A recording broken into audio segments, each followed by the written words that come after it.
मनुष्य के इतिहास का सबसे बड़ा टर्निंग पॉइंट है 2 हाथ का फ्री हो जाना। 4 से चल रहे थे, अब 2 फ्री हो गए, अब क्या करें।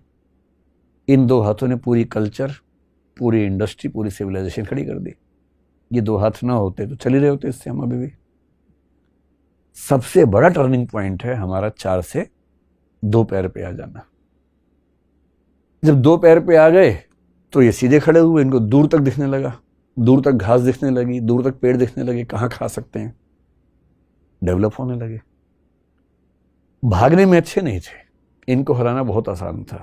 जो बाकी स्पीशीज थी इनका शिकार आराम से करती थी, तो एक समय के बाद झुंड में भी रहने लगे। लेकिन सबसे जो बड़ी बात हुई, इनके ब्रेन का डेवलपमेंट होना शुरू हुआ, इनका ब्रेन का साइज बड़ा होने लगा। और ये होते होते आपने 2-3 नाम सुने होंगे। एक नाम सुना होगा ऑस्ट्रेलोपिथेकस, ये शब्द सुने कभी?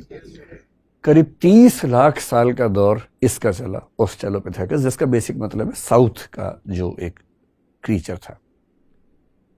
आपने निएंडरथल का एक नाम सुना होगा। निएंडरथल जो था वो पूरी हिस्ट्री में आज तक सबसे बड़े ब्रेन वाला स्पीशीज हुआ, बाद में खत्म हो गया, ऑस्ट्रेलोपिथेकस भी खत्म हो गया।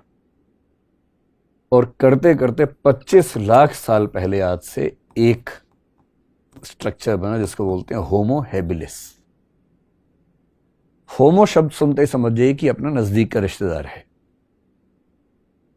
ये हमारी स्पीशीज की शुरुआत होनी शुरू हो रही है यहां से। और इस 25 लाख के बाद भी इसके कई अंतरण होते होते आज से 3 लाख साल पहले वो आया जिसको बोलते हैं होमो सेपियंस, जो कि हम हैं। इस पूरे ब्रह्मांड के इतिहास में 370 करोड़ के जीवन के इतिहास में हमारा समय कुल मिला के 3 लाख साल का है होमो सेपियंस के तौर पर। और होमो सेपियंस होने के बाद जो हुआ वो कमाल हो गया। 1 लाख करोड़ स्पीशीज में से अचानक एक स्पीशीज ने पूरी दुनिया पे कब्जा कर लिया। संयोग से वो हम हैं।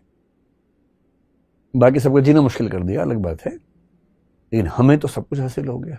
इंसान को सब हासिल होने लगा। और इस होमो सेपियंस के डेवलपमेंट में जो 3 लाख साल से शुरू हुआ, आज से 75,000 साल पहले एक बहुत बड़ी घटना घटी। अगर आपने एक किताब पढ़ी हो, अब मैं जो बात बोल रहा हूं उस किताब का जिक्र है, वो युवाल नोह हरारी का नाम सुना होगा आपने। सेपियंस नाम से किताब है, sapiens a brief history of man. उसने एक खास जिक्र किया, इस घटना का जिक्र उसने किया कि 75,000 साल पहले कॉग्निटिव रिवॉल्यूशन, यानी कि एक ज्ञानात्मक क्रांति इस होमो सेपियंस की दुनिया में हुई। ये जो लेखक हैं इजराइल के व्यक्ति हैं, बहुत गहरे चिंतक हैं, इस समय दुनिया में सबसे ज्यादा पढ़े जाने वाले व्यक्तियों में से एक हैं। आज से 75,000 साल पहले एक बौद्धिक या वैचारिक या ज्ञानात्मक क्रांति हुई, कॉग्निटिव रिवॉल्यूशन हुआ, यानी इस होमो सेपियंस की दिमागी क्षमताएं अचानक बढ़ने लगी। मतलब बड़ी बहुत प्रोसेस में, लेकिन इस समय आगे दिखने लगी। कई क्षमताएं बढ़ी, लेकिन जिस क्षमता पर इन्होंने बहुत ज्यादा जोर दिया है वो है इमेजिन करने की क्षमता, इमेजिनेशन,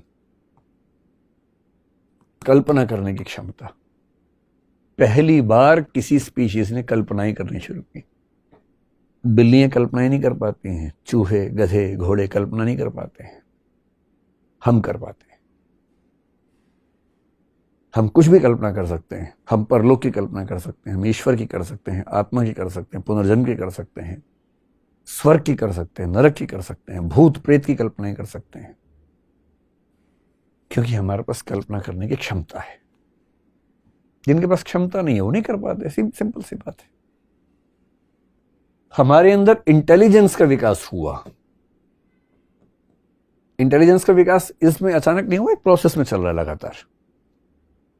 हम बौद्धिक हैं, हम सोच पाते हैं, तर्क कर पाते हैं, युक्ति कर पाते हैं, रीजनिंग कर पाते हैं, लॉजिकल जो निष्कर्ष है वो निकाल पाते हैं, डिडक्शन कर पाते हैं, इंडक्शन कर पाते हैं।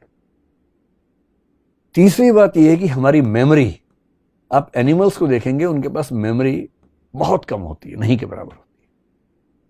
कुछ हुआ उनको थोड़ी देर याद रहेगा, फिर भूल जाएंगे, 4 दिन बाद तो नहीं याद रहेगा। और यदि आप उनसे 3 साल बाद कहेंगे पिछले अपने जीवन की 3 बड़ी घटनाएं बताओ, वो भी सीक्वेंस में, याद ही नहीं आएगा, याद आएगा तो सीक्वेंस में याद नहीं आएगा। हमारी मेमोरी में सीक्वेंस भी बना रहता है, लिंकेजेस बनी रहती हैं। और क्योंकि हमारे पास ऐसी मेमोरी है, हमारे पास ऐसी चिंतन क्षमता है, हमारे पास ऐसी इमेजिनेशन की क्षमता है, क्रिएटिविटी की क्षमता है, और इन सारी चीजों ने मिलाकर हमें एक ऐसी स्थिति मिला दिया कि इससे हमने सबसे पहले बनाई लैंग्वेज। किसी भी दूसरी स्पीशीज के पास उतनी उन्नत भाषा नहीं जितनी हमारे पास है। हम कितना कुछ शेयर कर लेते हैं क्योंकि भाषा है, और भाषा है तो सोच भी ज्यादा पाते हैं, क्योंकि जब हम भाषा सीखते हैं तो उसी के साथ सोचते भी हैं साथ साथ। एनिमल्स के पास, बर्ड्स के पास भाषा है, पर वो बहुत बेसिक भाषा है जो केवल ये बता पाती है अपनी माँ को कि मुझे भूख लगी, मुझे गुस्सा आ रहा है। जो 8-10 बेसिक इमोशंस हैं उनको एक्सप्रेस करना उनके बस की बात है, लेकिन कॉम्प्लेक्स आइडियाज को एक्सप्रेस करना उनके बस की बात नहीं है। पर हमारे बस की बात है, भाषा हमारे पास है।